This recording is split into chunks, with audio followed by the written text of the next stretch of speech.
Okay, everybody, we're going to continue working on our Chapter 3 exercises today, and our goal is going to be getting through these last three here that we have listed for Unit 3, Chapter 3.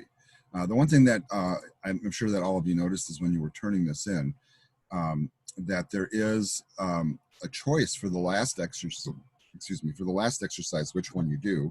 And then if you read really carefully here at the bottom, there's also an opportunity that if you do both of them, you can earn an extra half credit of extra credit, or a half point of extra credit. It's a better way to say it. So here's the thing. If you completed these exercises already, and I know a bunch of you have, if you haven't completed the extra one, and depending on which one you chose to do, feel free to complete it, add it to your submission, and I'll give you that extra point and a half, or extra half point of credit, or whatever you want to call it. And so I'm just putting that on the table so you're aware. And my recommendation to all of you is, when those opportunities arise like that, take advantage of them, because a lot of times it's not really a lot of extra work to get that extra credit. And then when you get to the end of the course, you'll be thankful when, there's a lot of demands on your time for homework and projects and whatever. But we are doing 314 right now, and this is the problem description for 314. And this is a card problem. And you know what's kind of interesting about card problems in programming? Regardless of which programming language you learn, card problems are a classic one, basically, for programming, because working with a deck of cards provides a number of really unique kind of situations for you to program around. First of all, you're dealing with a deck of cards, which has kind of an odd number of cards available to it, right? So there's 52 cards in a deck, and if you count the jokers, of course, it goes up to 54. Now, the problem is that there's 4 suits in a deck of cards. So there's diamonds, hearts, spades, and clubs, which means if you divide 52 by 4, and yes, it is divisible by 4 if you don't believe me. So if you divide 52 by 4, you come up with the weird number of 13. Now, why do I bring this up? Because that's kind of a weird number to work with, right? It wouldn't be better if it was like 10 or 12 or 15 or something a little rounder. It doesn't help that 13 is kind of a weird, considered unlucky number for a lot of people. But that's how a deck of cards is structured. So those values of like 52 and 13 and 4 often come into calculations and considerations when we're working with a deck of cards. The other thing that's unique about a deck of cards is when you're dealing with a collection of them, right? When you look at the whole deck as an entity, we're looking at 54 unique items. Some of them share names, right? So there's 4 aces and 4 twos and 4 jacks and whatever. And also you can have an ace be just the A or a 1. Right, and see, this is exactly the other issue, Zachary. You hit exactly where I was going to. And how do you deal with the values? Like, so a lot of us, if we play like card games such as Rummy or something like that, where the royal cards will have a certain value, or typically it's 10, right? And then the numbered cards are valued based upon whatever the number is. So from 2 to 10, those cards are valued from 2 to 10, right? But then what do you do with the ace? And this is the conundrum in a lot of card games too, right? So the ace is sometimes worth 1, or sometimes in some card games it's worth 11, in other card games it's worth 15. It's like really bizarre, right? It's a bizarre card. Throw in the jokers and you really got kind of an interesting situation going. So here's, the reason I bring that up is we need to have that discussion in order to figure out how we're going to value the cards. All right, so let's reread the instructions then. It says, write a program that takes user input describing a playing card in the following shorthand notation. So in other words, what they're giving you here in this chart is what the user should enter in terms of the letters or numbers that they type in order to respond to the prompts that we give them, asking them what card are you giving us? Okay, so for example, your program should print the full description of the card. For example, enter the card notation QS, so it would be Queen of Spades. And what might be helpful for you is actually to separate out the cards here from the suits, and look at them as separate entities.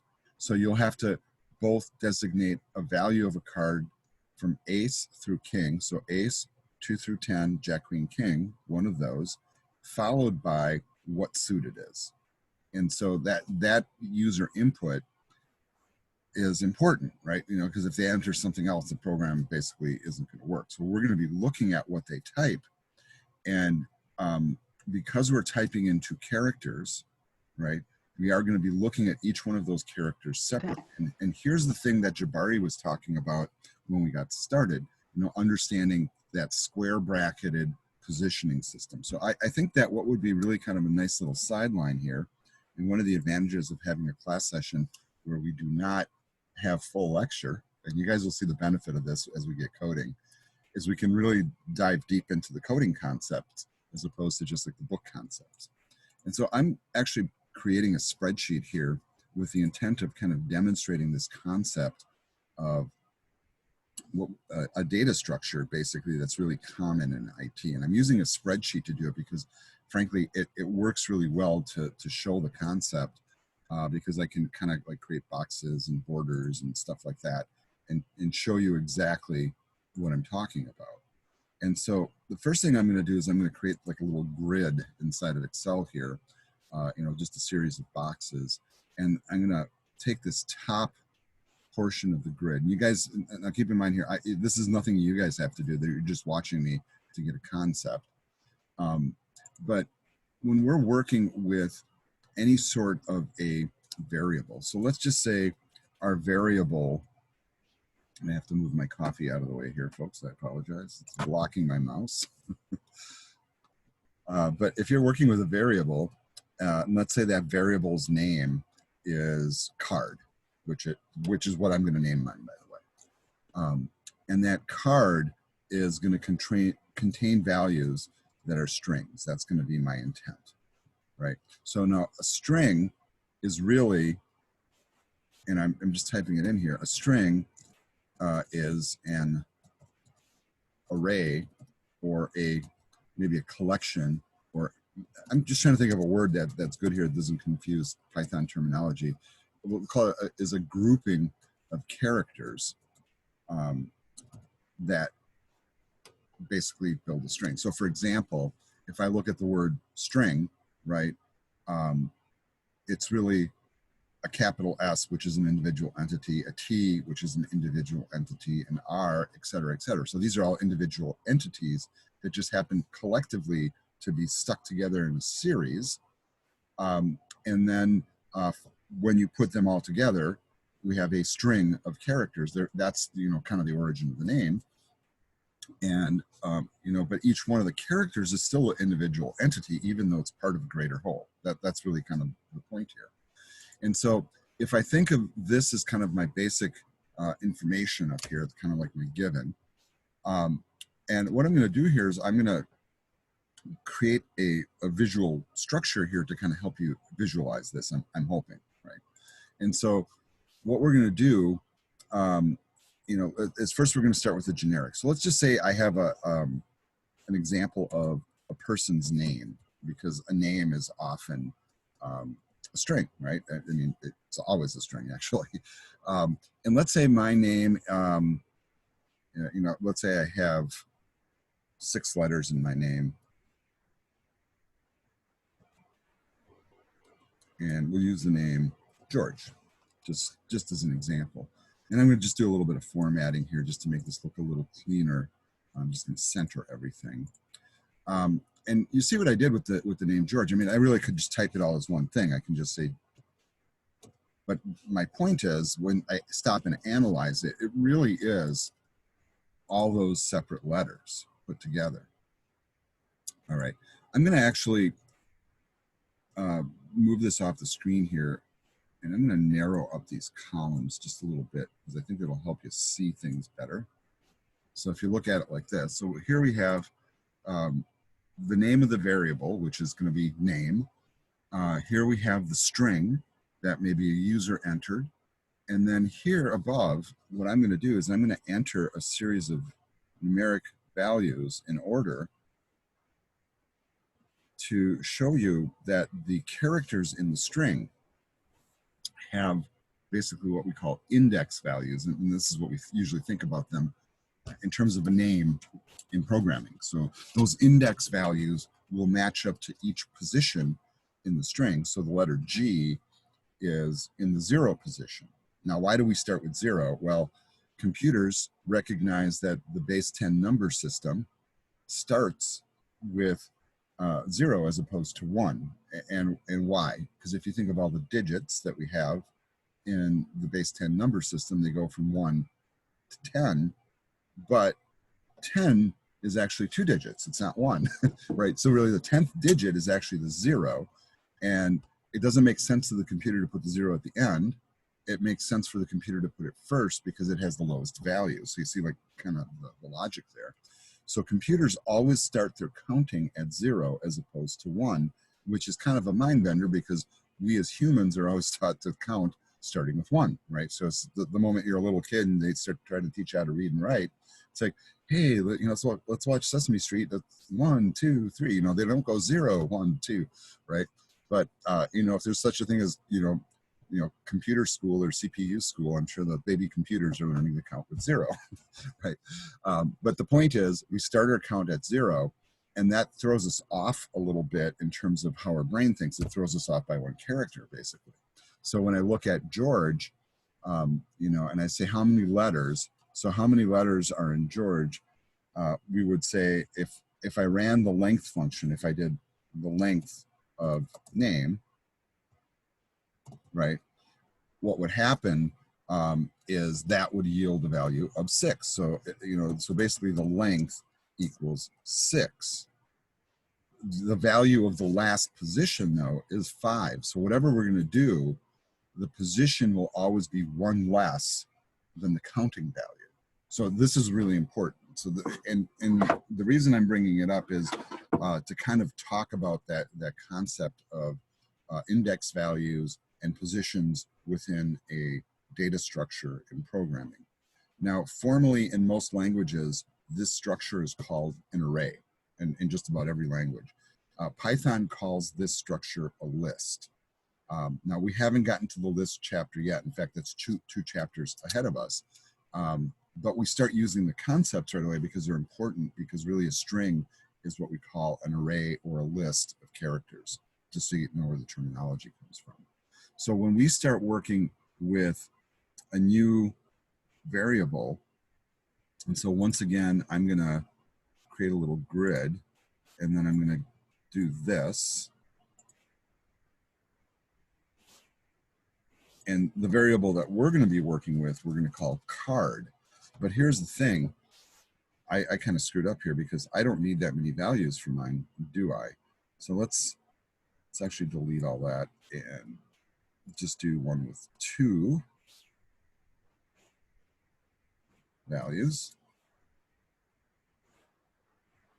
And I think that, you guys might find maybe the visual a little cumbersome, especially if you've already seen this concept before.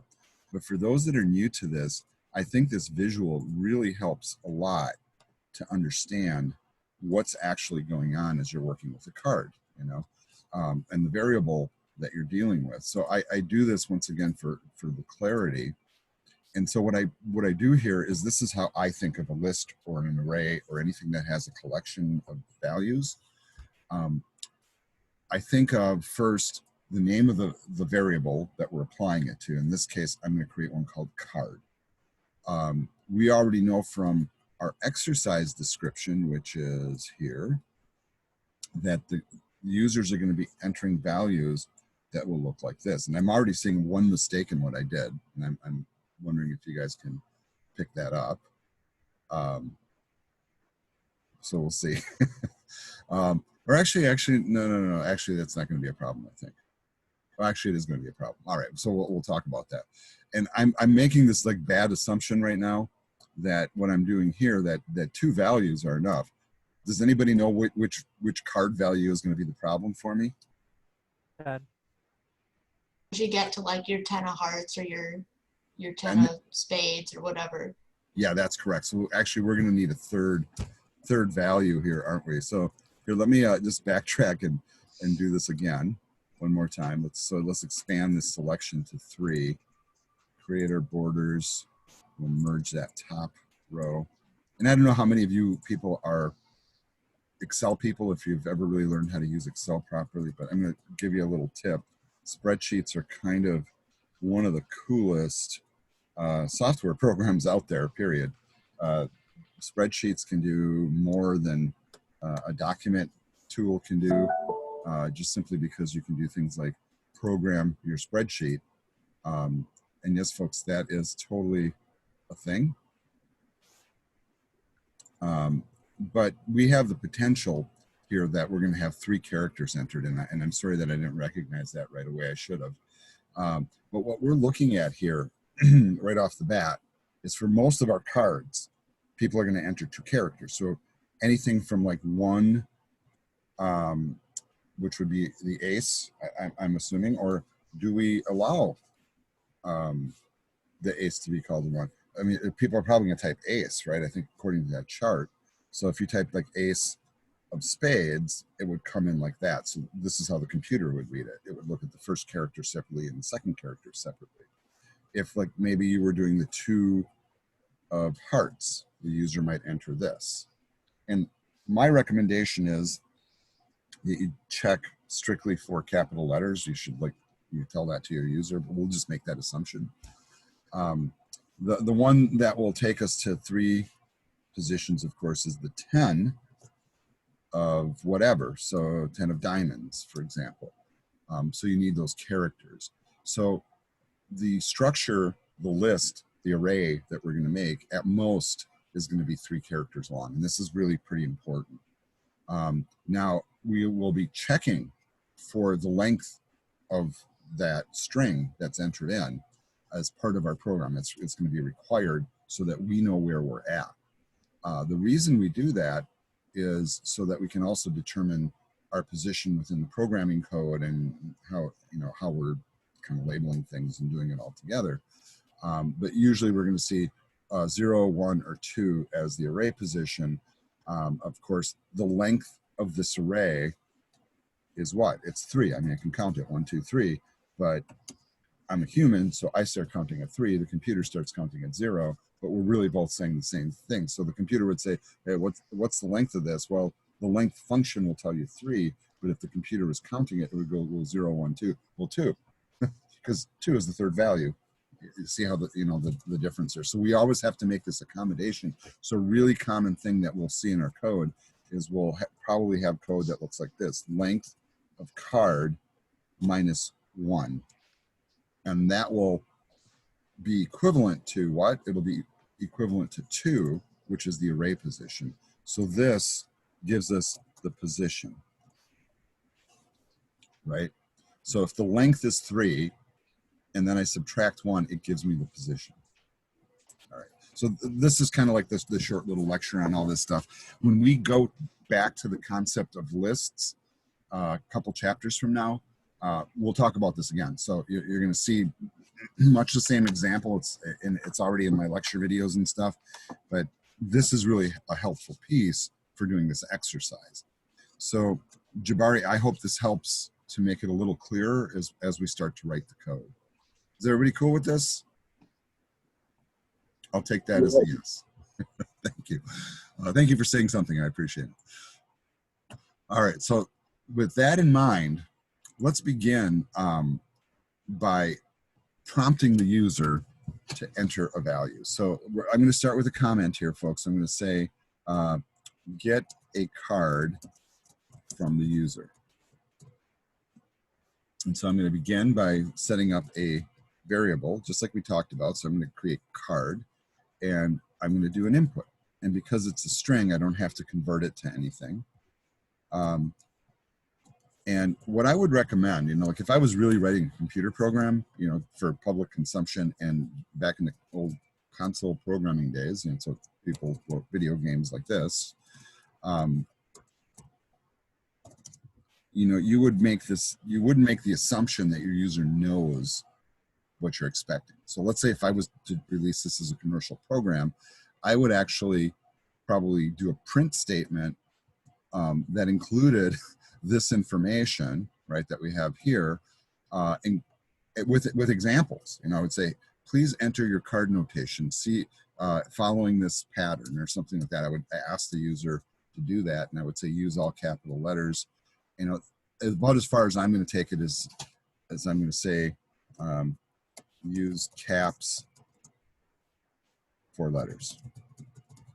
And in my mind, whenever you're creating any sort of a user interface, and even though the console is kind of a primitive user interface, you still have to give your user information. So think about like when you're using a website or an app on your phone or a piece of software on your computer, how much you rely on the information that's provided within the program to tell you what you're doing. And I mean, some cases you just kind of know, but if you look here, like if I was like to hover over one of these menu items, oh, it says run current cell, control enters the shortcut key, use these different things to create cells.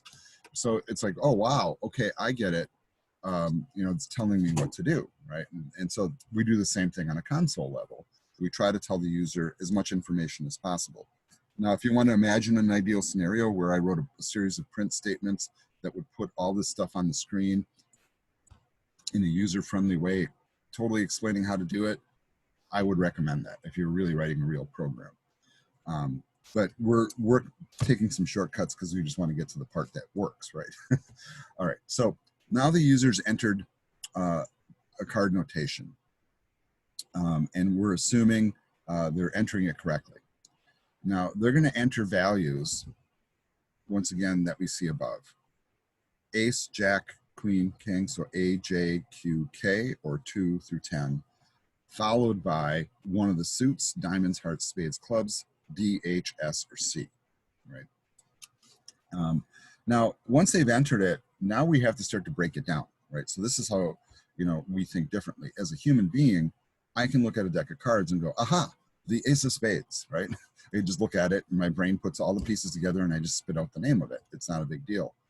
But when you start to think about the little steps involved, once again, think back to your pseudocoding stuff, it's like, oh, wait a second, there's a card value, there is the name of the suit, what does that card value translate to? If it's a number, it directly translates. What does the royal stuff translate to? These are all things you have to put in your head and memorize kind of in the back of your head, and then explaining it. I mean, it's like, it says ace of spades right there, and you don't think about the pieces you're putting together to actually name the card. But if you start to make the granular look, that's when it all comes into focus. So our first step is really to determine the value and the suit of the card. All right. And it's kind of a step-by-step process. Okay, so the first part of it is we actually have to look at what they type into the first position. So going back to the Excel example, if the user comes in, and let's not use 10 as a starting one. Let's use, let's do the ace of spades. That's a good one to start with, okay? So the user would enter it like that. All right, so the first thing I want to figure out, and you just think of the way that we even talk about cards, we always say what's above this dotted line first, right? So like if I was to name like the 5 of hearts, I always say 5 first, and so the card value first, and then the suit of the card. That's the standard pattern. So the first thing I'm going to look at is the first position, which I'm already in the way I'm talking about it, I'm calling it a value. So I'm just going to create a variable called value to hold it. So what will go in there? Anything that's above the dotted line here, any of this stuff would go in there. All right, so how would I do that? Well, the user's typed it in. It's in the form of this structure. And how do we get the value from that structure? The first position is the value. That's position 0. So the way that I extract that value from what they typed is I will say card position 0. So just as simple as that, I have the value captured. All right. And this is kind of interesting because look at the way a suit of cards is set up, right? We don't have a 1 card, we have an ace card. Okay, so that kind of changes things. So how do we then, if a user happens to type in this, okay, so here's my point. If I type in a 2, no problem, I have the right value, right? If I type in an 8, I have the right value. If I type in a king, I have the right value right in the first position. So what happens when I do type 10? This is what happens. But my code is just looking at the first position. See, this is the challenging part of this exercise right here. However, from a logical standpoint, I also know that the numbered cards only go from 2 to 10. And so I'm going to use a little trick that basically says, if the value that we captured from that first position is equivalent to 1, that basically means that they typed a 10, right? That's the only scenario where the person would type 1 in the first position. See the logic there? And so therefore, the value will be set to 10. Isn't that a clever little trick? So we don't have to look at 2 positions. We only have to look at the first one. And see, this is the kind of intellectual leap that maybe you might miss as an entry-level program, frankly, right? And maybe you guys watch the videos to do the homework, which is more power to you. You will start to notice, though, those videos aren't going to be out there as quickly anymore. So we'll be doing most of the coding in class, and then I release the videos. But that's the only scenario in which a 1 can be here, is if a person's doing, you know, this. So this is really kind of a clever way, in my mind, to get this in there. All right, so now we have the value of the card. The next thing we have to do is we have to determine the suit of the card. And since we were able to look at, you know, that first position, position 0, to determine the value of the card, we should be able to look at the second position, that's thinking, right, to get the suit, except for the scenario where we're looking at 3 characters instead of 1. So normally, if I did, like, you know, the 7 of clubs and the third position was empty, okay, well, I can always look at the second position to find the suit. But if I do the 10 of, you know, whatever, of diamonds, now that suit's in the third position. So how do I rectify that? Well, the trick is this technique here, because the suit's always going to be in the last position. And so what position is it in? Well, whatever the length of the card is minus 1. That's the answer there. The length equals 3. The position equals the length of the card minus 1, which is position 2. All right, so then how do we put that into code? Well, folks, you put it into code just pretty much the way I just said, which is to say, from the card, we're going to grab a position. So I got my square brackets there, but what position is it? I can't hard code a number here, right? I have to do it dynamically. So I have to first check to see the length of the card. That will return 3 if it's 10 of whatever, 2 if it's anything else, and subtract 1. So that will give me the suit. So that will, so this little statement here, which evaluates to the length minus 1, will turn into a number, and the number will just drop in there. So if they type 2 characters, this will be a 2. If they type 3 characters, this will be a 3, right? Or actually, I'm wrong about this. If you type 2 characters, that value will be a 1 for the second position, right? If you type 3 characters, it'll be a 2 for the third position, because that's, remember, how the computer counts it. All right. So now we have already captured the suit and the value of the card. We have those captured and determined, actually. The next thing that we're going to do is we're going to generate the full name of the card based on user input. Now, since we've already determined what the card is, now really all we have to do is run a series of if statements. That's most of the point of this assignment, in order to match up the letters to the card names, or the numbers to the card names, or the suit names that follow. And so this is going to be actually a series of if statements. And to me, this sounds like an else if. So if I'm looking at, let's say, the first position of the card. Well, if it's a numbered card, we've already handled the value. This is the interesting thing, right? So we've already handled the value. And I do see that I have a question. Micah, what is your question? So I think in my coding, it looks a little bit different than yours. And I try to run what you put down in your code. And I don't think it's going to change to the 10 if you have two equal signs equaling 10. Oh, you know what? You are spot on, sir. Excellent call. So you know what's happening with you, Micah, is you're turning into a debugger. Thanks. Right. And see, what would have happened is I would have caught that later. So I like mistakenly taught that. So like Mike is correct. So what he noticed is here in this statement, I have to generate a true or false value. I'm checking to see if value is equivalent to 1. And if it is, if that's true, then really what I wanted to happen is not check again to see if it's equivalent.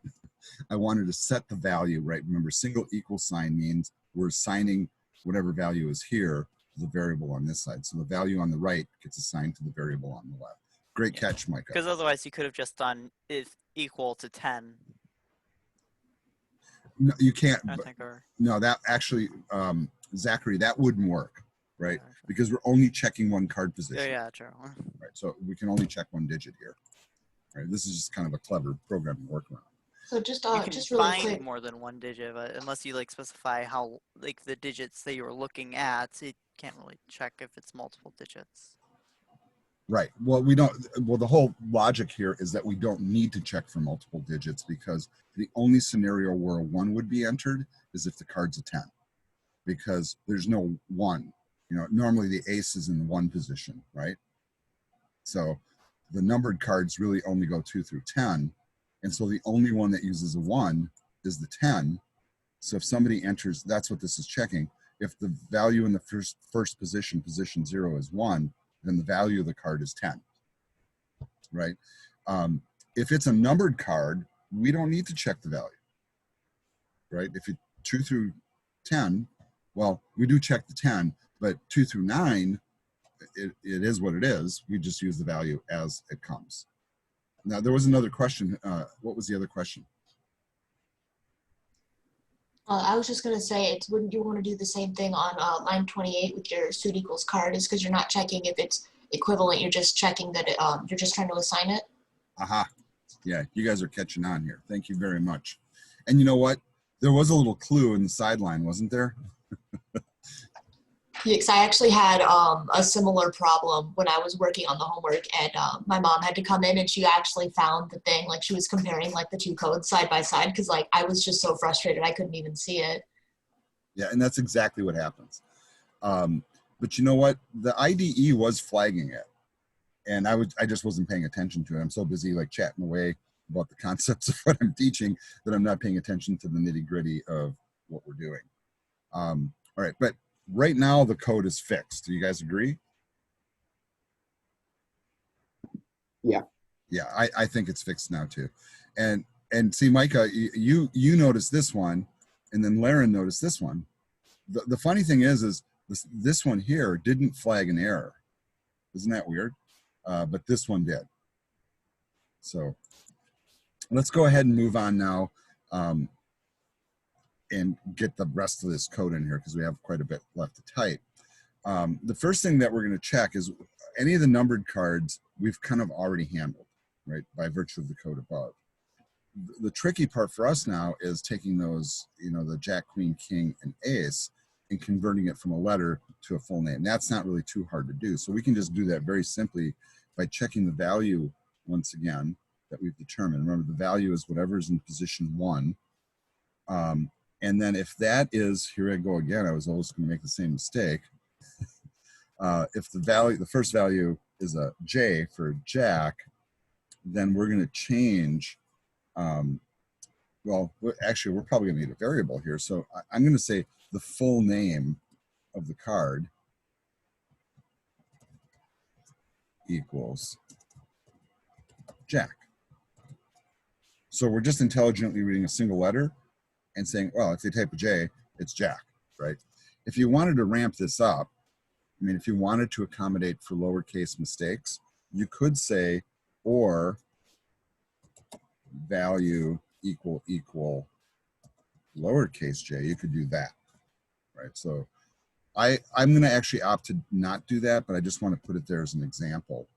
But this would check both upper and lowercase. So you could add this to your program, and that would be great. That's not really the focus here.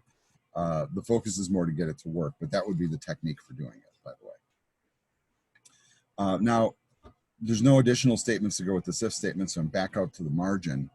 And if I check for a J, it's going to become a Jack. And then next thing would be else if. So we do the elif command. That's the correct way to do it in Python, by the way. Then we'll check for the queen. And then we'll say full name equals queen. And then you know what? I see that there's a pattern forming here, and I'm going to be an intelligent coder and do a little copy paste and just do a little alteration rather than retype everything. Change that to king. It's already in my copy paste buffer here, so I should just be able to put in one for an ace. And is there a possibility, this is a question, that somebody might enter the wrong value? Yes. So because of that, I'm going to close this out with just a plain old else that doesn't check anything. It's just going to operate if one of those values doesn't hit. And then what will happen is the full name, and this is kind of a design choice here, I suppose, is just going to equal the value.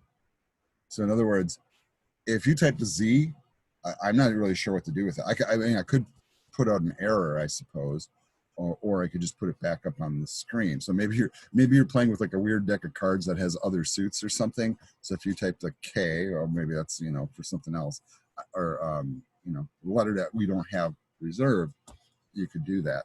What you might also want to say, you could put in an error code, you could put in a message to your user, but this is kind of what I'm deciding to do is, you typed in something weird, I'm not sure what to do with that. So you're going to get back something weird is what I'm doing. So now we grab that value, but what we're doing here is we have this variable that we created called full name that currently has in it, hopefully Jack, Queen, King, or Ace, perhaps, right? Or if that's not what's in there, then full name will have the value of the numbered card that we typed in. So if I type 1, 2, or 2 through 10, it'll have 2 through 10 in there.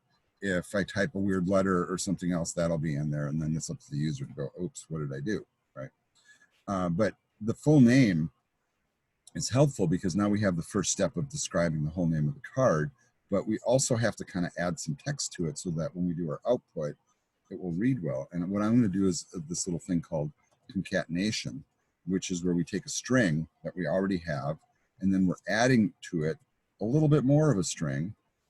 And what I'm doing is I'm just setting it up so that when I determine then the suit, I can add the name of the suit to it in the aftermath. And so, for example, if somebody typed ace, that's already stored in there, and then I'm adding to it of, and then when we figure out the suit, I can add that to full name also, and then it will say ace of spades, like that. Okay.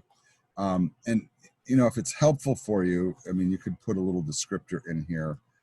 Last time I did this, I did,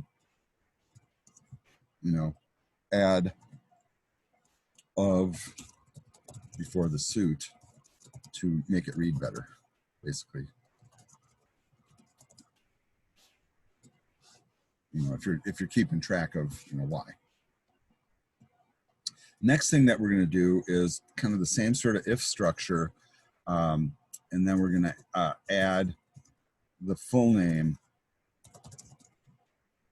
of the suit. And so once again, we're going to have a series of if statements here. So now we're going to check the suit variable that we determined up above. And now we're going to say if the suit is equivalent to S, I'm not sure what order to do the suits in. I suppose I could follow the one up there. Spades. And I'm sorry, I just meant to type in S here.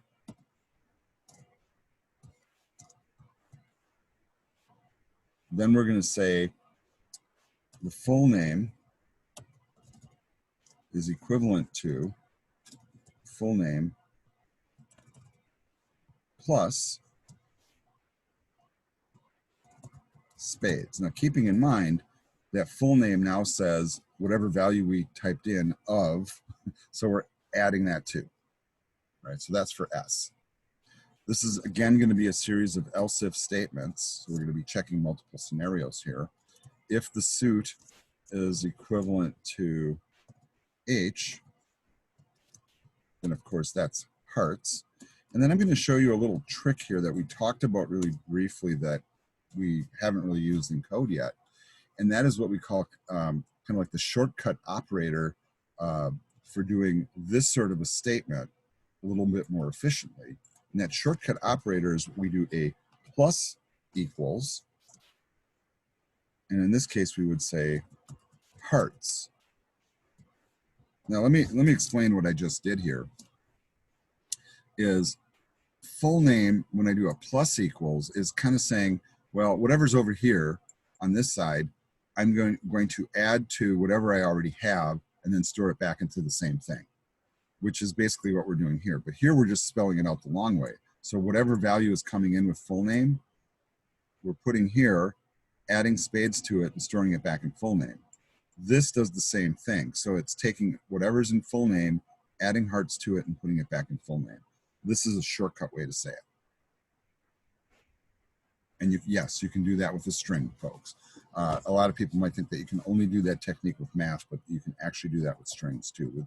With strings, of course, it concatenates instead of doing the math. All right. Now we got to check the other scenario. So I'm going to continue with that fashion. And just to show you that it doesn't matter which way you really do it, both are correct. So I'm going to just say full name plus equals clubs. And I'll tell you what, professional programmers would probably prefer this method with the plus equals over the other method. If it confuses you at all, I always tell students, don't even bother. Just do the long way if it confuses you until you see what it actually means, and then proceed. So this one is for diamonds. And so full name plus equals diamonds.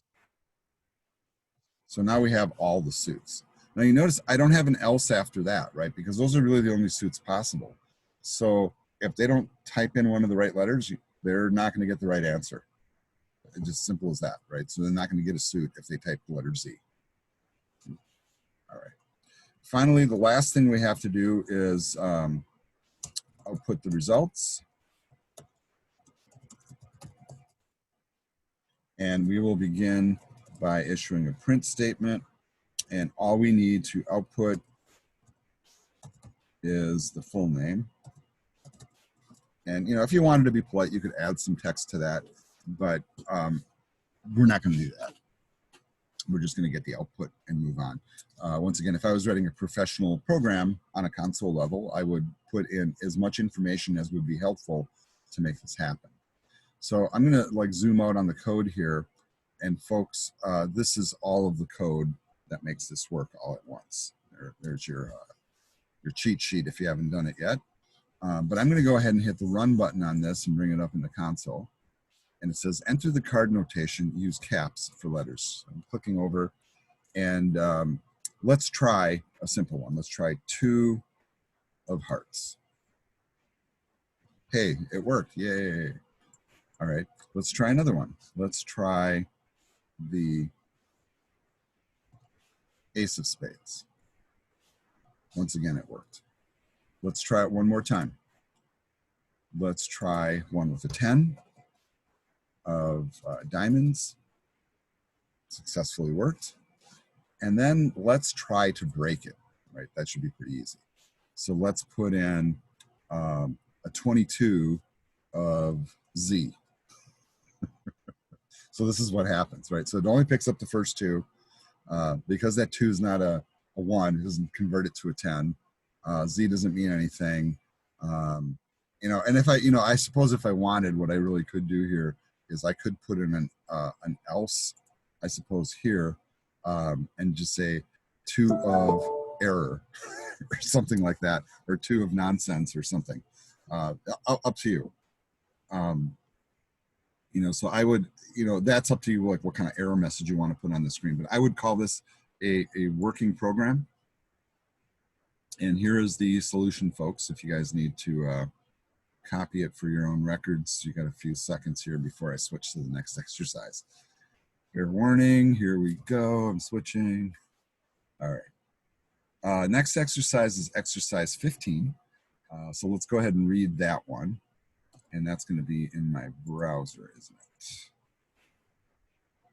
So exercise 15 says, write a program that reads 3 floating point numbers and then prints the largest of the 3 inputs without using the max function. Aha. For example, enter a number 4, enter a number 9, enter a number 2.5. The largest number is 9. Right. And you notice what they're saying here is they do want floating point numbers. So let's copy this, bring it over to the IDE, and get busy. So the first thing that we're doing is I'm going to paste over the instructions, and just to save space, I'm just eliminating that stuff. And then we need to think about what we need to do here. So we are going to do prompts, right? And they said reads in 3 floating point numbers and prints the largest of the 3. So I pretty clearly, I'm going to need a set of variables for doing that. And see, there's my output version of that. And let's start by getting the input. So let's say get 3 numbers from the user. And let's start with num1. And I'm going to actually type these all in first, and then I'm going to come back and clean them up, because these are all flag errors with no additional items here. But since some of this is common, to me it's easier to do it that way. We are going to convert whatever we get to a float. It told us to. And what are we converting? Whatever the input is.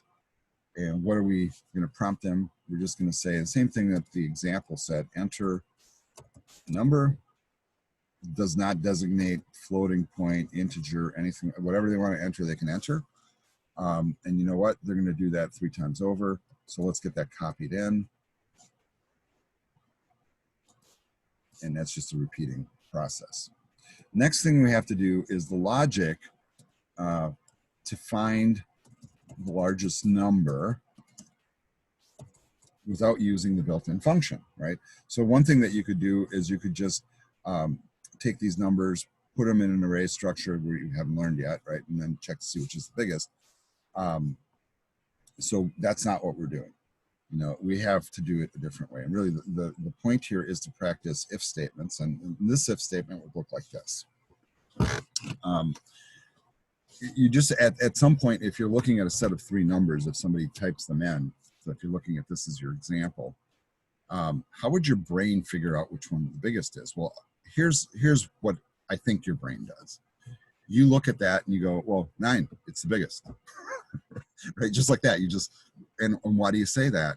Because you know which number is biggest just from looking, right? You look for the biggest digit, but aha, you look for the biggest digit. How are you looking? Well, I look at the first one and I say, okay, that's a 4, whatever, right? I can't determine if it's biggest yet or not. I look at the second one and I go, well, that's bigger for sure. I look at the third one and that's not bigger. All right, the second one is the biggest.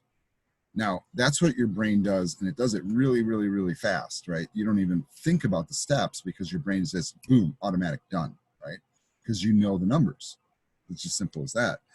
But when you're, thinking about the steps involved, there really is a step-by-step here. And if you think about the terminology that might go with it, well, I look at the first number, I can't make any determinations without seeing the rest. Okay, great. Go to the second number, now I have a basis for comparison. So the first thing I'm going to check is this number bigger than this one? Okay, well, I just told you the code, right? So first step would be if num1 is greater than, and you know what, we should also be checking for equal here too, right? Because if they're equivalent, that's a problem, right? Because it's not going to be bigger.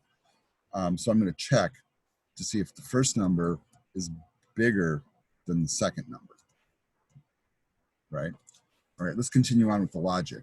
So now I've looked at these two and I've determined the second number is bigger. Well, I still have a third number to look at. And then I'll say, all right, what about this third number? Is that first number bigger than this number? Okay, well, I can, like, once again, I visually see it.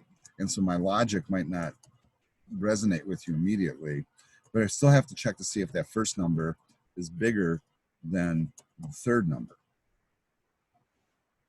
Let's just say the scenario is that, right? Let's say that the first number is bigger than the second number and the first number is bigger than the third number. So let me just type it in that way. In fact, I'll just type in a 14, right? So if that first number is bigger than the second number and that first number is bigger than the third number, then what's the scenario? Which is the largest number? The largest number, so this is a new variable here, is going to be whatever is in position 1. That's the largest number. Okay, that's one scenario. Another scenario that we would have to check is this. So what if we're looking relative to the second number? So if we look at the second number and say, if the second number is greater than or equal to the first number, which was our original scenario, by the way. So let's switch this back just for this, the example of it.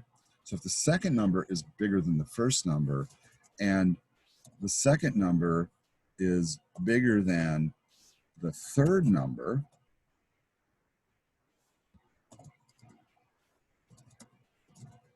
then the biggest number is which one? The second one. And so what you're doing is you're just going digit by digit, checking each digit against the other two to see if it's bigger. That's all we're really doing. And you know what? That's exactly what your brain is doing. When you look at that list, you very quickly determine it. You're not thinking of the steps, but that's what your brain is doing.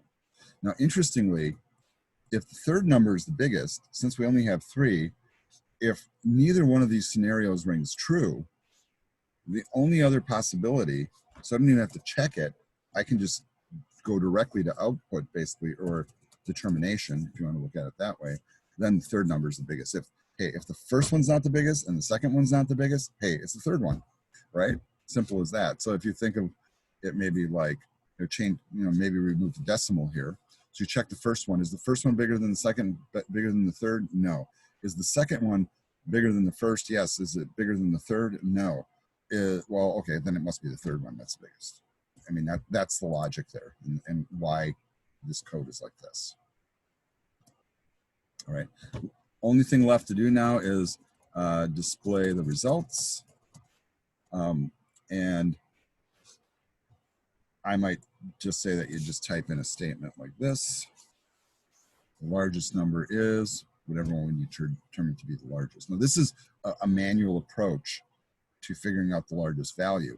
But here's what's kind of interesting. When you think about that max function, right, that we have available to us, that max function basically does the same thing in the background, but it does it with however many values you throw at it. It just does it automatically.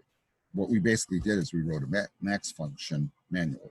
All right, let's go ahead and run this. So let's hit the play button here. Oops, I guess we got to save it first. And see, when you don't follow your best practices of saving right when you start, this is what happens, folks.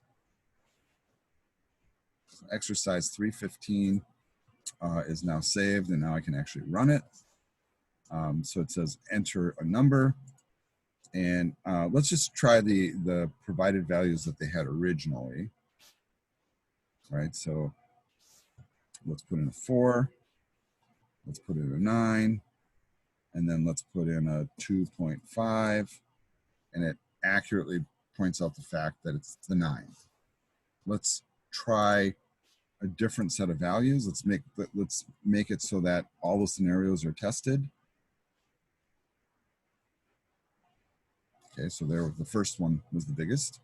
Here, the second one was the biggest. The last scenario to test would be the third one being the biggest. And so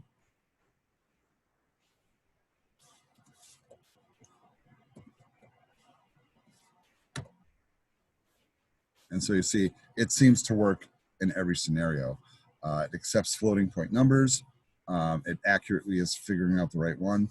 And this would be a completed program, folks. Yeah, not able to get all of that into the screen on the same time, but really close. Yeah, I suppose I could turn off that top panel, but I don't really want to do that right now. But there it is, completed 315. Any questions on this one?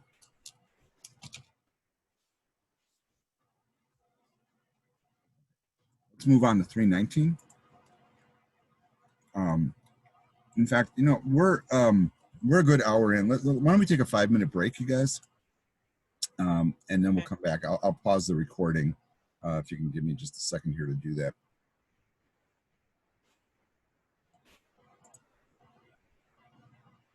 Zoom. All right, we're going to pick up and continue with exercise 319. And let's create a new program inside of Spider here. And let's get rid of that annotation on the screen because that is pretty annoying. And I'm going to turn on the little spotlight tool. I always forget to do that. So let's begin by pasting the exercise description up top here. And it says, write a program that prompts the user to provide a single character from the alphabet. Print vowel or consonant, depending on the user input.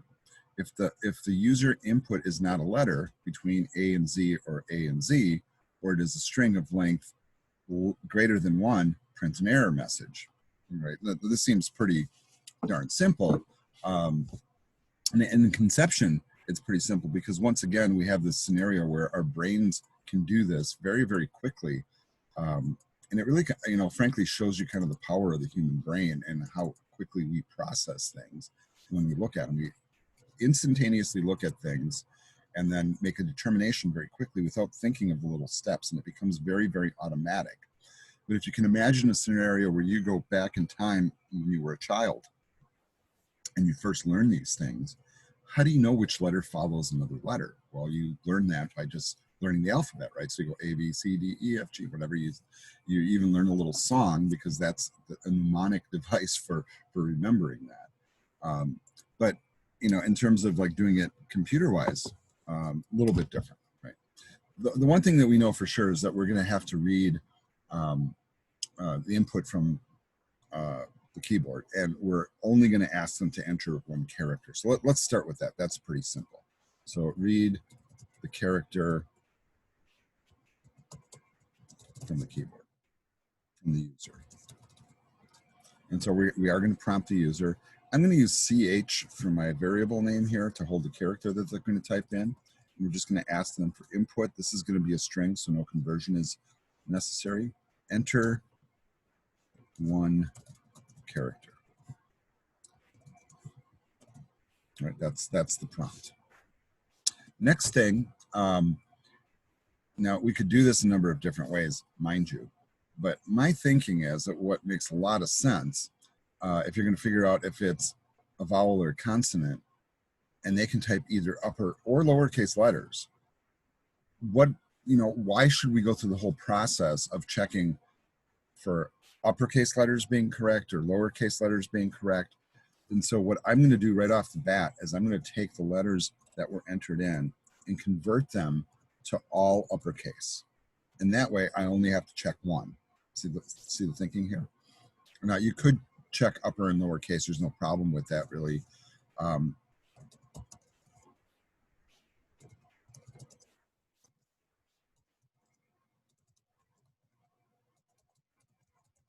sure if you guys can read that because it's so grayed out, but it says check and report the status of the character entered.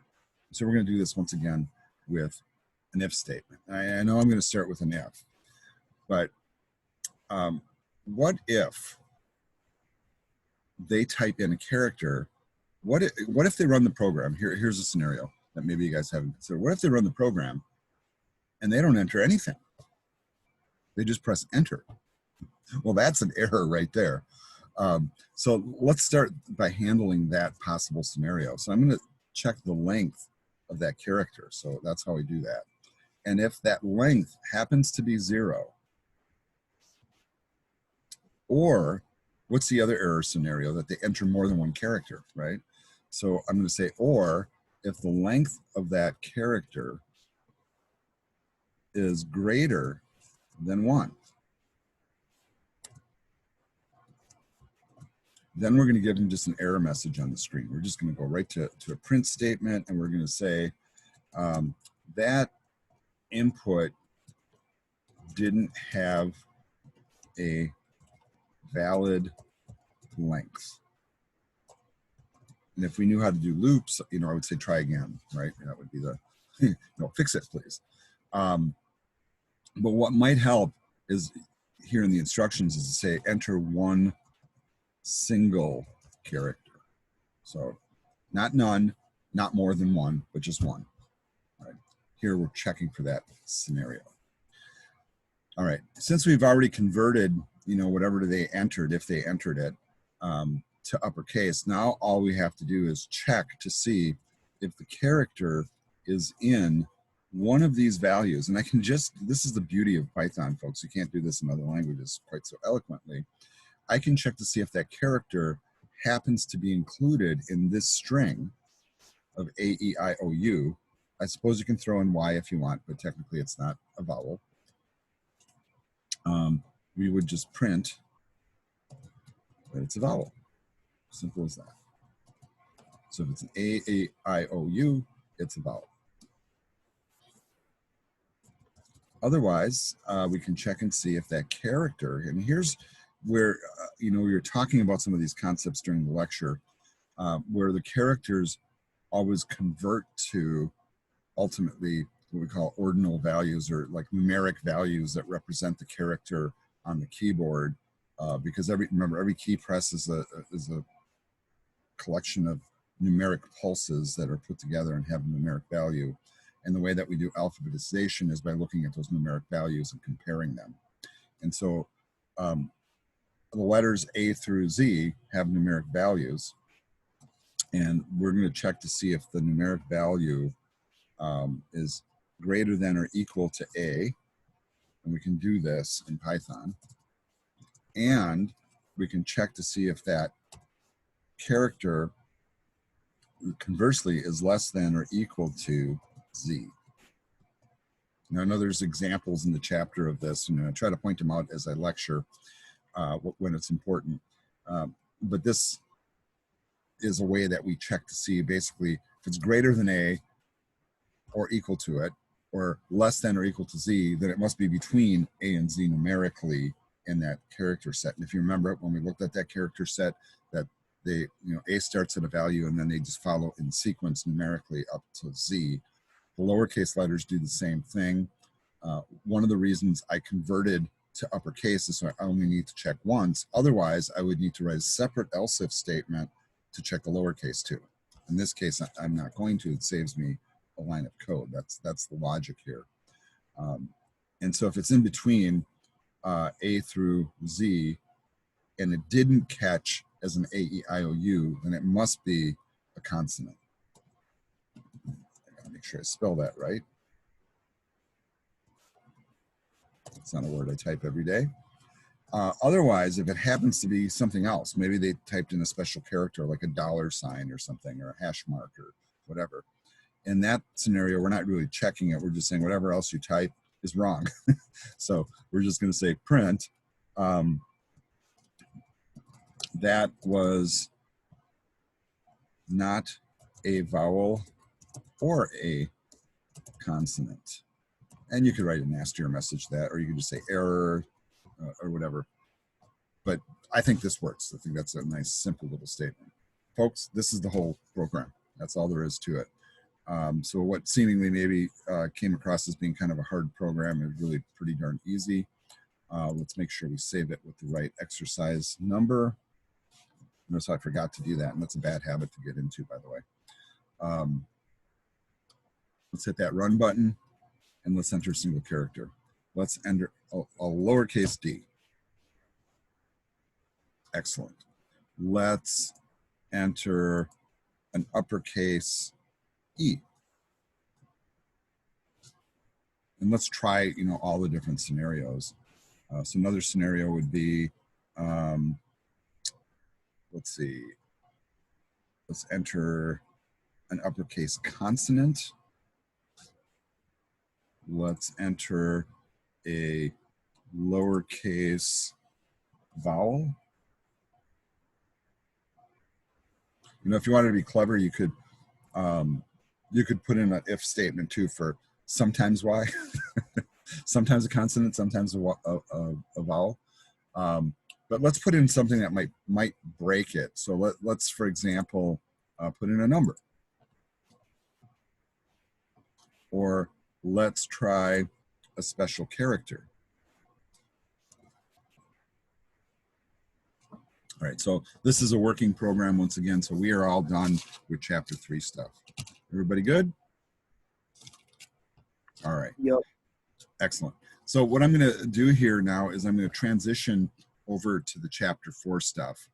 Now, I'm going to pause the recording here for just a second to ask you guys a question, and then I'll resume the recording momentarily. And we are back. And we are now moving to Unit 4, and we are going to be working on the Unit 4 exercises. And I just want to do a little preface on it before we dig in. I am making the assumption here in this class session today on October 21st, 2020, via Zoom online, that you're coming into Chapter 4 into our fully flipped classroom now, as we call it, where you guys have read your book.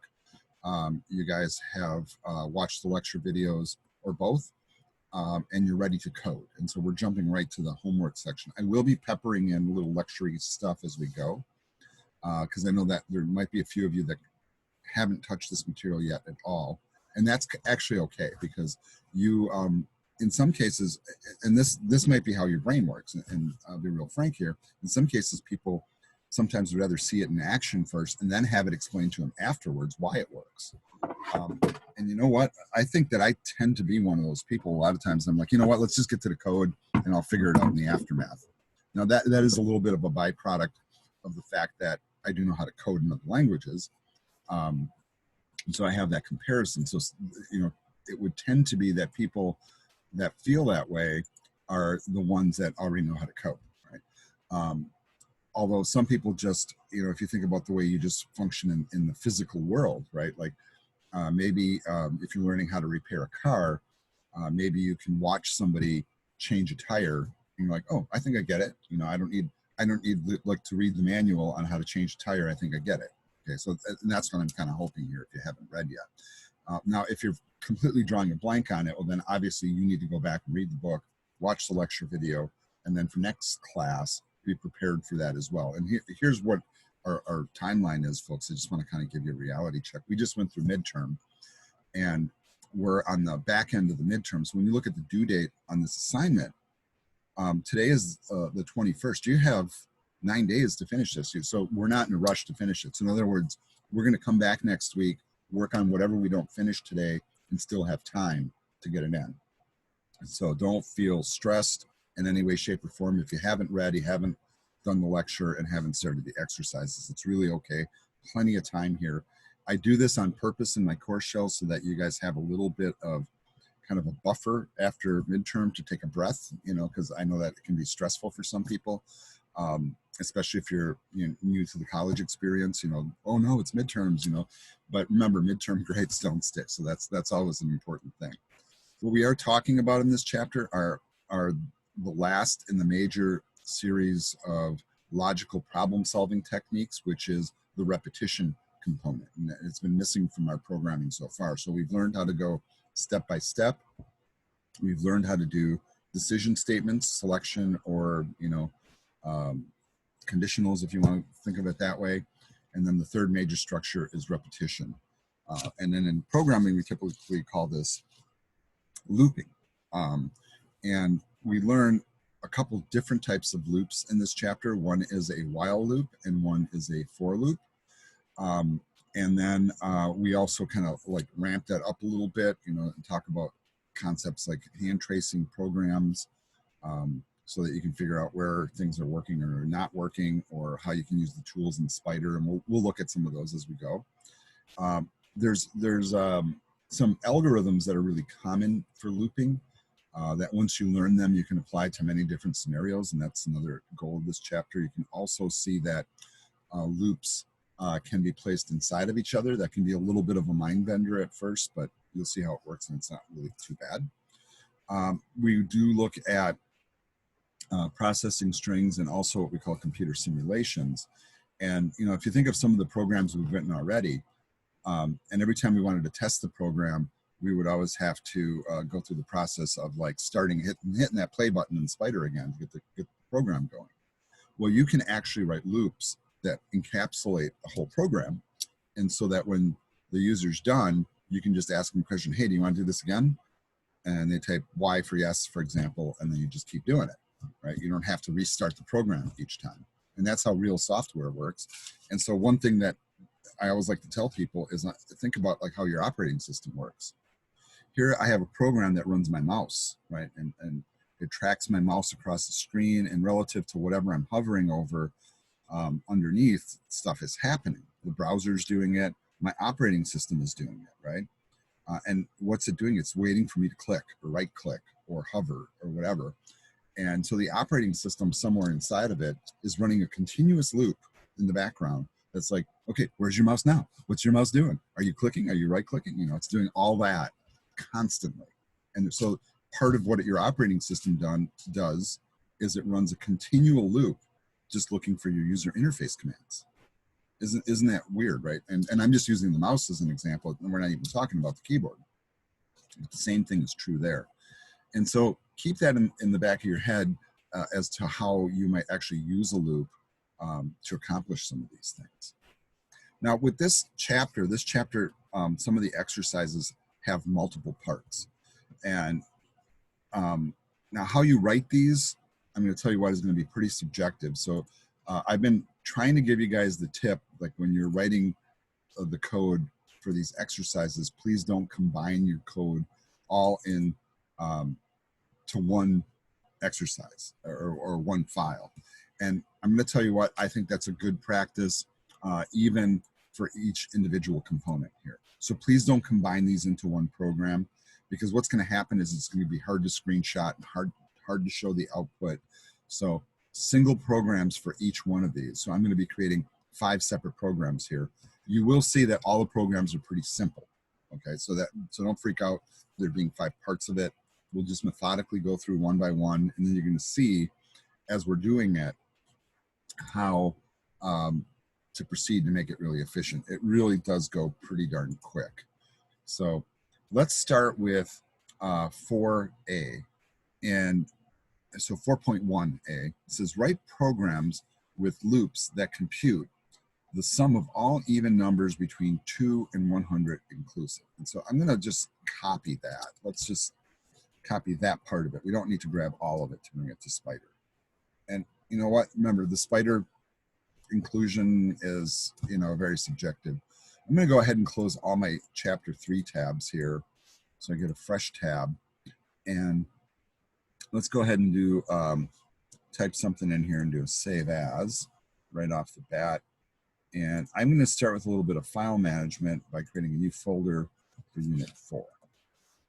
And if you're smart, you maybe have pre-created all these folders. That's always my suggestion to students. And then we'll go into that folder. And the first exercise is exercise 4_1A. So the first exercise. Our goal for this exercise, I'm just going to paste it into the comments here, the sum of all even numbers between 2 and 100 inclusive. And so what I'm going to do is begin. I don't need user input on this, right? I can just write a loop that's going to do this. Now, I am going to be creating a sum.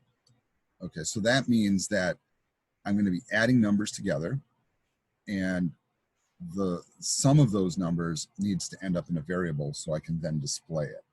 So here's what I'm going to do. I'm going to create a variable called total, and I'm going to preset it to 0. Now, I'm doing that for a couple of reasons. Python does allow you to create a variable without giving it a value, but I want to output my thing and I want to see if it worked right. If I do my output and I see 0 as the result, I know something went wrong, right? If something went wrong and it didn't have the 0 in there, then the program would just crash because total would have a null value, and that's not good. Okay, so that's to store the total. And you know what? You could even put a little comment in here if you want. To store the total sum. Notice I'm putting that comment after. Now we're going to run our loop to do the work. And for me, the loop that makes the most sense in this scenario is to use a for loop. And a for loop is one that we hard code to run in a certain way. And now, normally when we run through a for loop, and I think that the example they're starting with here, the exercise they're starting with, is actually kind of an interesting one. Because typically what I could do is if I want to run a loop that counts from 1 to 100, right?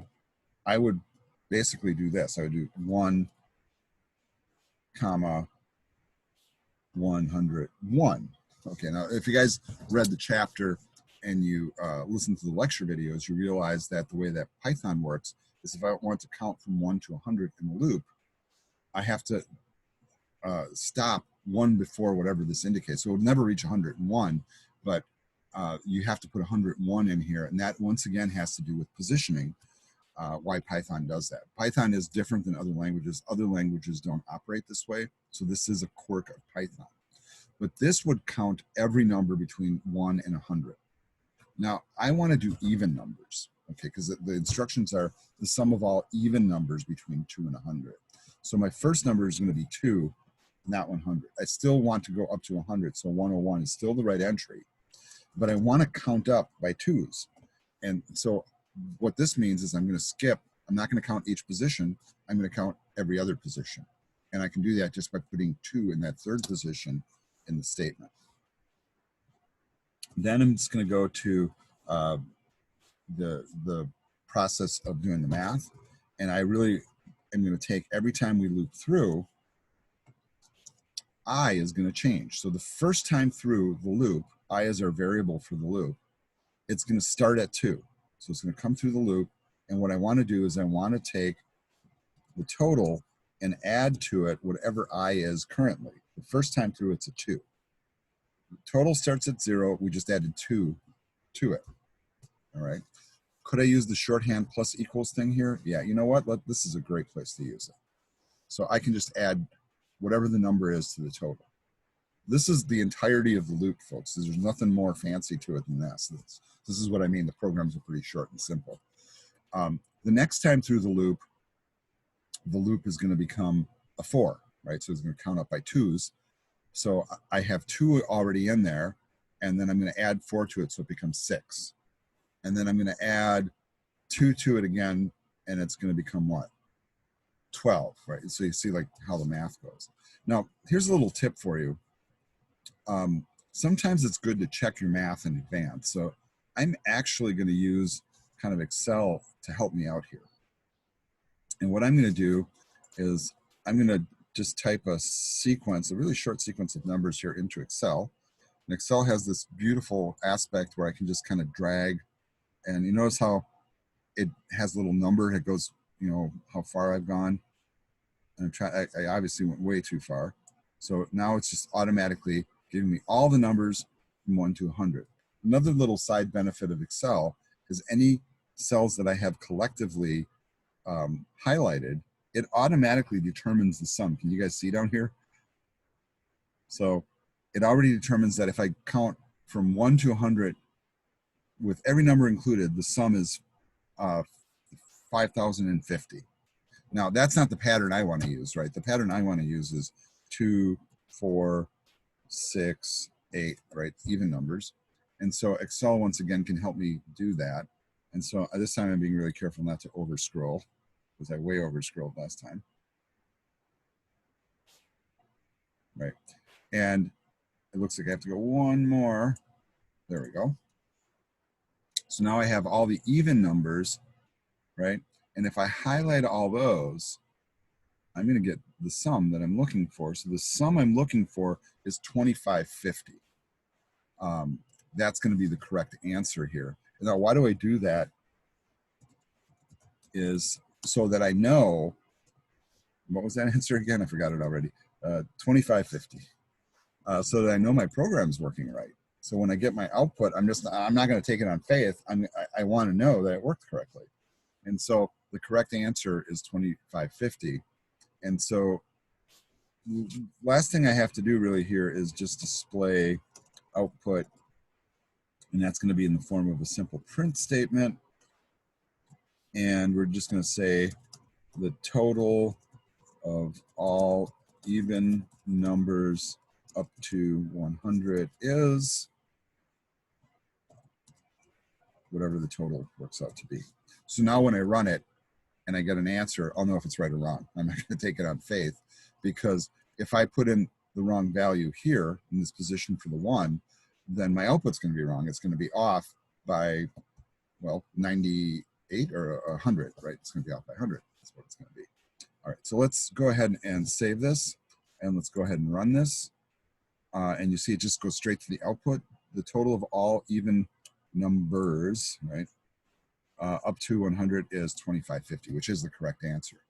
If you happen to do this incorrectly, and maybe you put a 0 here, so you said from 2 to 100 thinking it's going to include 100, and you run it, you will then see the answer is off by 100 because that last 100 didn't get added in there. So the correct way to do this, folks, is like this. All right. So first one took a little bit of time because a lot of explanation went with it. But now we're going to do the same thing and move on to part B. So let's go ahead and make a new file, save it, and we're just going to increment those letters here. And let's get the next set of instructions. The next set of instructions is the sum of all squares between 1 and 100 inclusive. All right, so this can be read a couple of different ways. So let's talk about what they mean when we say square. So first of all, what is a square? Somebody unmute and tell me what a square is. When you multiply a number by itself, or like you put it to the power of 2. Correct. Right. So multiplying a number by itself. Now, could I borrow what I did here for the other program? You betcha. Right.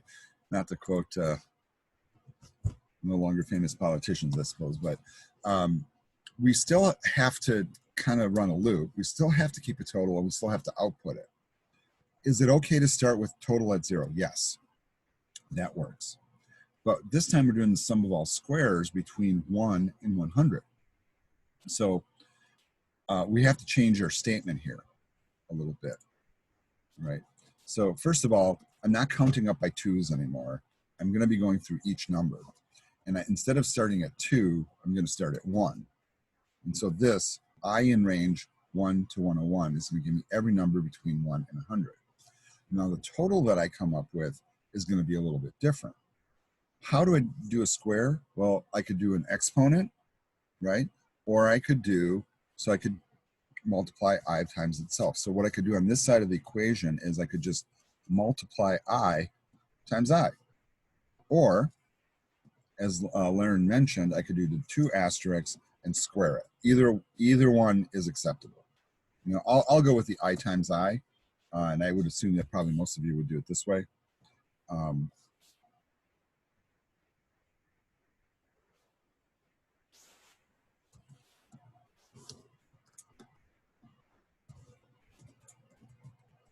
And then your output should be corrected too.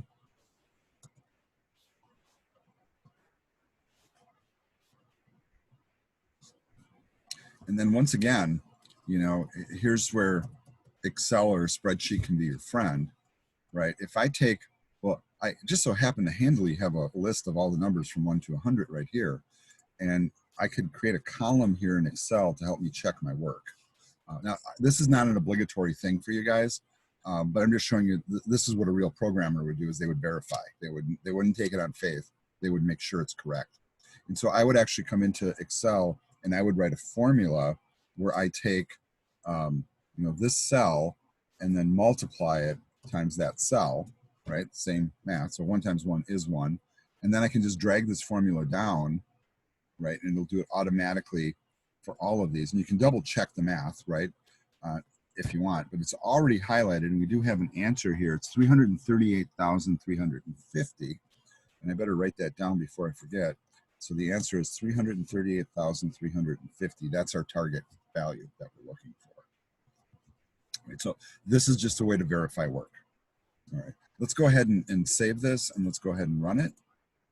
And it says the sum of all squares from 1 to 100 is 338,350.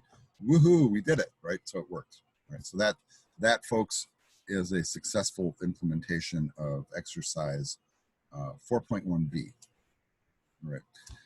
We still have about 8, 9 minutes left here in class, and I plan to use it as fully as I can. Let's move on and complete this one. Now, if you're struggling even with just the you know, maybe the terminology used here, you know, and I know some of you will say, hey, I'm not really good at math or whatever, and that mindset, it's okay. It really is, you know, because I'm not quizzing you on the math part of it. But I'm trying to also show you, I guess, by virtue of doing things, that it's also not that scary. And the truth is, if you don't know what the formula is or what they're talking about, you can Google it, right? And this is what programmers do as well. It's like, hey man, what's the formula for determining, you know, the volume of a sphere? It's like, oh man, I forgot that one. You know, it's like, I've had tons of math in my life and I couldn't spit out that formula for you off the top of my head. I would have to go look it up, right? So there's no embarrassment in that. That's what programmers do. But having the ability to look it up is important, right? And understanding what you're looking for. And then when you find a formula, how do you convert that into computer code? And that's kind of the conundrum that you have. So we're going to work on this. And there it goes again. Sorry. That's the byproduct of a single click rather than a double click. And this one I'm going to do a little bit differently. And I'm going to start by first deciphering what the heck they're saying. All right, so let's do that. It says all the powers of 2 from 20 up to 220. All the powers of 2 from 20 up to 220. All right, this is that's kind of a weird thing. So in other words, I guess I'm trying to figure out what the heck they mean by that. And so here's how I look at that. Now, what when we do like the calculation of a power, so let's just say that we are writing a Python program, and this is hypothetical, so this isn't actually part of the program, but I'm just saying to determine it. And instead of maybe calling it total, maybe we should call it powers or something like that. All right. And if I was to do a power of 2, the way I would do it mathematically is I would take 2 and put an exponent on it, right? And so in regular math notation, the exponent sits a little above, right? A little above the number that you're doing. So, you know, whatever the power is, it would be up here. So what they're really asking us to do is this calculation. And we're going to take this I and we're going to run all the values of the powers of 2 starting from 20 up to 220. All right. But what are the, you know, this is in the reading, right? So the way that I read this is, I think some of you might make the mistake of thinking that, well, the first value I should put in there is 20, and then I'll keep going until I get to 220. That is the wrong answer, by the way. That's not what the author means here. What the author is really meaning is the powers of 2 that add up to 220. See the difference, right? And so what they're really asking us to do is probably start with 0, because if I, like, let's say bring up my calculator, and I could do this in Excel also, by the way. And I, look at like, well, I might have to do it in Excel, right? But a power of 2, so this does squares, but it doesn't do, more complicated versions. And I suppose I can probably switch to the scientific calculator. You notice that they have a calculator for programmers too now. But this is the tool that we're talking about. So we're going to be taking 2 and then putting it to a certain power. So, so if I do 2 to the power of, let's say 5, what does that equal? 32. If I did 2 to the power of, I don't know, 25. Well, that, whoa, wait. Okay, that's way too big, right? But here's what they really want us to do is this. So I'm gonna like keep that little piece in the back of my head, that equation that I just had, and I'm gonna begin by just constructing a loop straight away. So I'm gonna say for I in range, what's my range? I'm gonna start with 0, and I'm gonna experiment here. Okay, so I'm gonna go from 0 to 10 for my powers. And maybe that will do what I'm hoping it will do. And then I'm just going to go, instead of doing the math and then outputting it later, I'm going to do kind of a little bit of a kind of an output trick, I guess I would call it. It's not really a trick, it's just a technique. That's a better word. Is I'm going to display on the screen that 2 to the power of whatever I is currently is, and then do the actual math. 2 to the power of I. All right. So, in fact, I'm not even going to start with 10. Let's start with like 4. Let's start with a really small number. And it's going to basically print out. So it's going to take each value for I. It's going to go 0, 1, 2, 3, right? Won't ever reach 4, and then stop. Okay, so let's see what this does. Let's save this. Of course, I forgot to save again. There's that bad habit creeping up on me. And let's go ahead and run it. All right. So 2 to the power of 0 is 1. And this is a mathematical rule. So anything to the power of 0 equals 1. 2 to the power of 1 is 2, the number itself. Then we start getting into how many times you're multiplying 2 against itself. 2 to the power of 2 is 4. 2 to the power of 3 is 8. And so our goal is to reach 220. See? So what they're really making you do here is figure out what number you have to put here to get up to 220. Well, how are you going to figure that out? Well, you could look at a chart of like the powers of 2. I could go to Excel and I could just take all the even numbers that I have here. Well, no, we don't want to do even numbers. We want to do all numbers. And so maybe we'll just insert a column here.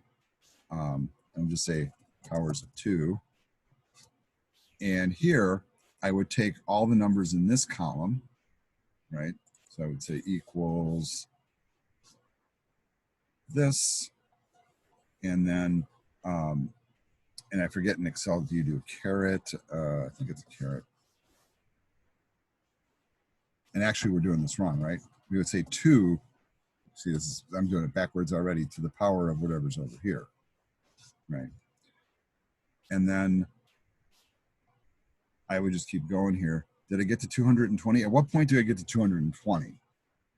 See, that's really what they're trying to tell you. Now, this is, you don't have to be perfect on this, and a lot of you, will probably guess, but you have to get to the power of 8 to get there. All right, so if I put 8 here. So let's put 8 in there. And go ahead and run it. It doesn't make it. Wait, we need one more, right? That's because it never reaches 8. Do it again. Now it's reaching 256. Now, all the powers of 2 from 2 up to 220. So some people might read this as this. And maybe some of you have tried this already, and maybe this is what you did. So watch what happens when I do it like that. Oops. Well, first of all, don't do that. Here I thought I hit the run button. Yeah, it'll just keep going. It's going to create these insanely large numbers. Are you guys catching how bizarre that is? And so, yeah, Python will just keep going. Even if it reaches the numerical limit of an integer, which is really what it's doing, it's still allowed to exceed it. This is one of the reasons why people use this for data science. And, you know, if you could make the output window, this will just keep growing, you know, and exponentially. But isn't that amazing that you can do all that work? And I'm going to argue that this is maybe easier to do with Python than it is to do in Excel, you know, provided you know how to write the formulas. But this is a handy little chart. So if you wanted, you could print this out, put it up on your bedroom wall, and you could memorize all the powers of 2. Please don't. I will tell you, functionally as a computer programmer, I've already, you know, I can safely say I've probably memorized up to, I think around here. Those I can safely say if you put it on a test and just ask me, you know, what's the power of 2 to the 16th, I know that it's this amount. You know, just because I've done it a lot. You get past that point, it's like, I'm not remembering that. For some of you, it might just be remembering the first couple. But if you notice, you know, the powers of 2 also relate to the binary number system, which also relates to like a lot of the ways that we do things on computers, the amount of RAM we have, the amount of storage we have. And just so, for example, Yeah, base 16, that stuff. yeah, no, this is not base 16. This is really indicating powers of 2. I mean, like base 16 can go like pretty well into base 2. Yeah, it can, but it would skip every you know, 4th value basically. But this, you see, you know, 1, 2, 4, 8, 16, 32, 64, 128. These are really common for like RAM amounts or hard drive amounts or, you know, calculations like that. And those numbers aren't by mistake, by the way. It's because everything's based on the base 2 number system. All right, so that was exercise 4.1c. The next thing that I'd like to do is just basically inform you guys that class is officially done. You know, so we're done at 1 o'clock today. But what I'm going to do is I'm going to continue, and I'm going to finish parts D and E, and then I'm going to stop the recording. If you guys need to leave now, feel free to leave. My meeting starts at 1:30, but I was hoping to maybe you know, refresh my coffee and grab a bite to eat before. So we'll go for another like 10 or 15 minutes here. It should be all we need to do that. Right. And you know what? I guess I misread the instructions here, because when I pasted it over, it wanted me to go up to the 20th power. All right. So the correction here is they want you to go to the 20th power, which of course would be to the 21st. So here's actually the correct thing that they're looking for. And so notice that copy paste really kind of messed me up, right? Because this is supposed to be a superscript, and so is this. So that's supposed to be 2 to the 0 power, or if you want to do it in Python notation, I suppose, or 2 to the 20th. Boy, I totally misread that. Sorry about that, folks. Okay, let's move on. That happens. All right. The next one we're going to do is the sum of all odd numbers between A and B inclusive, where A and B are inputs. In other words, we're not defining who the user is. That's kind of an interesting twist. So let's come back, create a new program. Let's do our save as right away. And this is exercise 4.1D.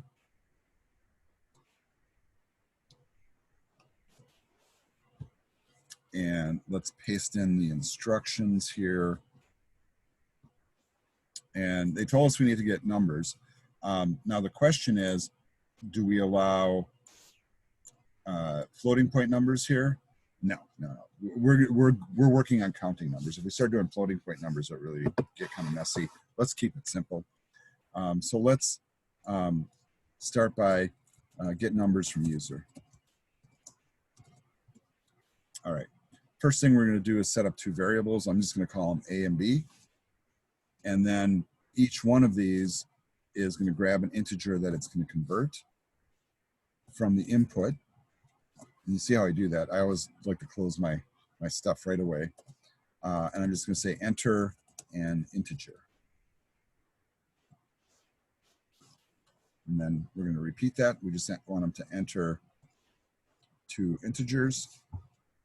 And what I always tell people is, you know, sometimes it's good, like if you're repeating a statement like this, is maybe let them know that this is actually a separate prompt. Enter another integer, you know. I think that's good. So really, the main thing that we're doing then is this. Notice the sum of all odd numbers between A and B inclusive. Now, when we did this first exercise and we did the even numbers, we had the luxury of dictating the starting value and the ending value, right? So I could tell it to start counting at 2 and then count up by 2 until we get to 100. Here, in the one that we're doing right now, a person might enter a non-odd number to start with, and we have to accommodate for that. And so we have to kind of like think about it a little bit. And so what I'm putting in here in the form of comments to maybe help you out a little bit, I'm highlighting it so you can read it better. So I'm going to say, if A is even, the first number we want to include in the total is A plus 1.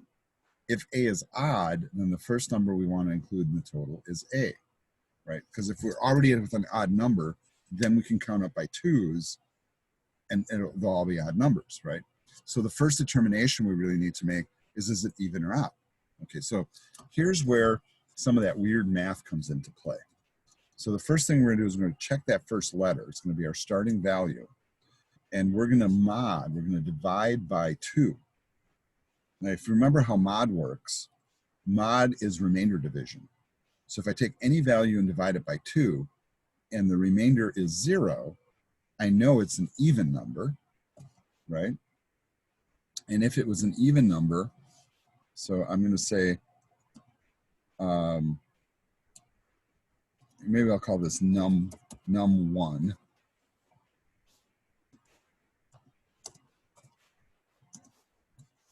So we start with an even number. We're going to add 1 to it to make it odd, right? So we're going to start with the next odd number.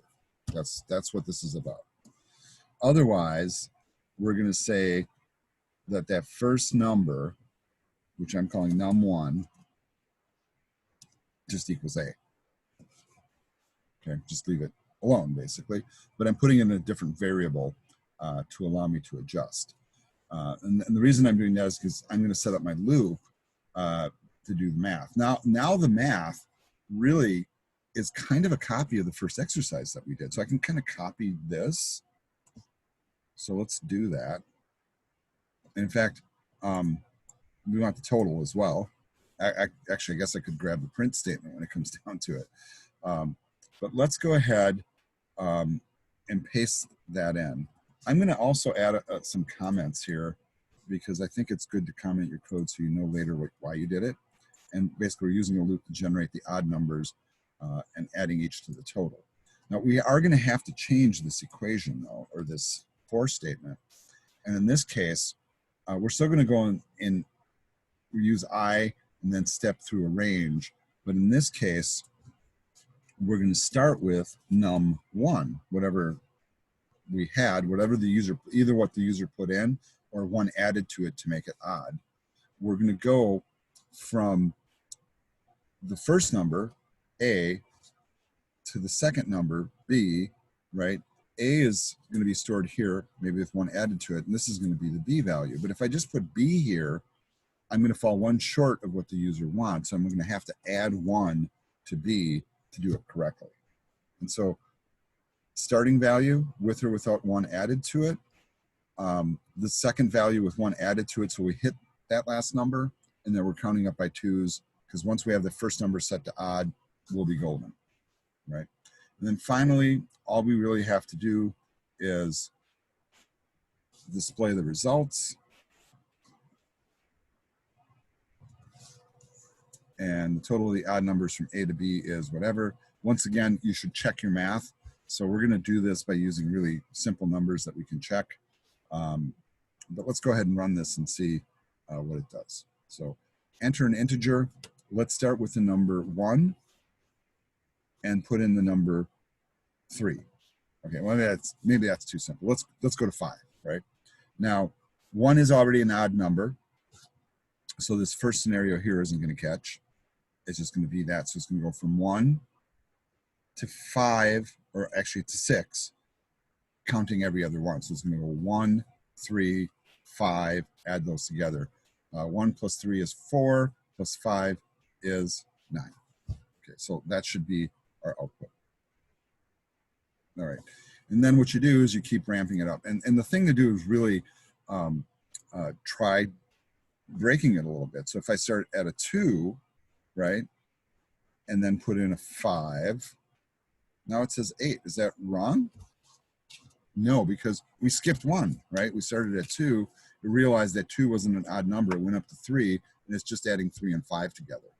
Now you can ramp it up, of course, and try much larger numbers. So you could put in, you know, something really bizarre like 234 and 1,000 whatever, and it, you know, we take it on faith at this point that it's working correctly. Once again, you could check this if you wanted, but if you're checking it, check with simple scenarios where you can do the math or use a spreadsheet like I did. And then I'm just assuming this to be correct now, but I could, you know, write up a thing in Excel if I really want to go to the time of doing it to verify that, or manually putting it into calculator. I would not do that. I would use simple scenarios, confirm that it's working, and then take it on faith that the bigger numbers are correct. All right, so this is exercise 4.1D. We're going to do one more and then call it a day. All right, and let's get the instructions for that one. It says, let's go back to Spider and read it. Actually, let's make a new file. Let's paste that in. The sum of all odd digits of an input. For example, if the input is 32,677, the sum would be 3 plus 7 plus 7 equals 17. Now that's a lot different type of scenario here. And here's where we're combining a couple of different skills. And so we're going to have the user enter, you know, kind of a large number. And then we're going to look at each position in the number one by one and find only the odd numbers and then add those together. All right, so this one takes maybe a little bit of brain bending to get going, but let's get a number from the user to start, right? And I'm going to call mine digits, and then I'm just going to type in input. Now this is really interesting. Some of you might already be screaming in your head or saying in your head maybe, don't you want to convert that to an integer?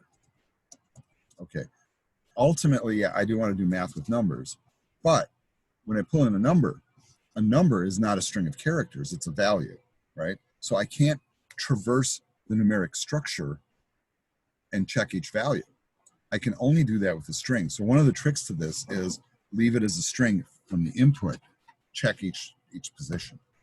Now we will have to do a little bit of math here. So I'm going to set up a total field to hold the value that we come up with. And I'm going to begin once again by running my loop. And I noticed that this first exercise is all about for loops, apparently. But now we're going to be checking the characters in digits. See how this works? And I'm not specifying a range here. When I don't specify a range, what's going to happen is it's automatically going to step through each one of the characters. So if I type 32,677, it's just going to go one at a time and look at each character each time through the loop. And then when it's looked at all of them, the loop is done. All right. So let's go n here. And what we're going to put in n each time, so I'm creating a new variable, is the conversion of the current character in digits to a number. And so here's where I do my conversion. So I'm just going to be converting the character. All right. So every time this loops through, how many times is it going to loop through? As many times as we have numbers. So it's going to go once, twice, 3, 4, 5 times. And each time the character that we're on currently is going to be in here, converted into a number, stored in n. And then we're going to check to see if it's odd. So now we need an if statement, and we're doing this, yes, inside the loop. So we're going to check to see if n is odd. We divide by 2, we mod by 2. And this time we're looking for a remainder not of 0. 0 would indicate even. We're looking for a remainder of 1, which indicates odd. All right. And then we're going to take that total and add to it whatever n is. So we only add n in if it's odd. So once again, if we type 3, 2, 6, 7, 7, that one gets counted, this one doesn't, this one doesn't, this one gets counted, that one gets counted. They all get added together and we have our total, which should be 17. And that's the number I'm going to use to test this, by the way. Last thing we have to do is just the output. And so let's highlight the output statement. And just have a little basic output here. The total of the odd digits in digits, right? So it's going to display the number for us is whatever. And that way it's kind of a check of sorts, right? So let's prepare the workspace here to do the output. Let's save again. So let's save this as E or D. And let's go ahead and hit that run button. And now we're being asked to enter an integer. I'm going to enter exactly the one that was provided. And hopefully it comes out the right answer. It did. Okay, let's try a different number. Let's run it again. And this time, let's put in something a little bigger, just a little bit bigger. All right. And here's what I'm going to do just to verify my math and make sure that this program is working correctly. This shouldn't be too hard to do. Let's find all the odd numbers. So I have a 3 plus 1 plus 5 plus 9 plus 7 plus 5 plus 3 plus 1. And that should equal 34. That's what I'm coming up with.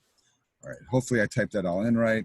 And you know what? I did. And it's working correctly. So here's an example of exercise 4.1e. All right. And we are all done for the day, folks. I'm going to stop the recording here.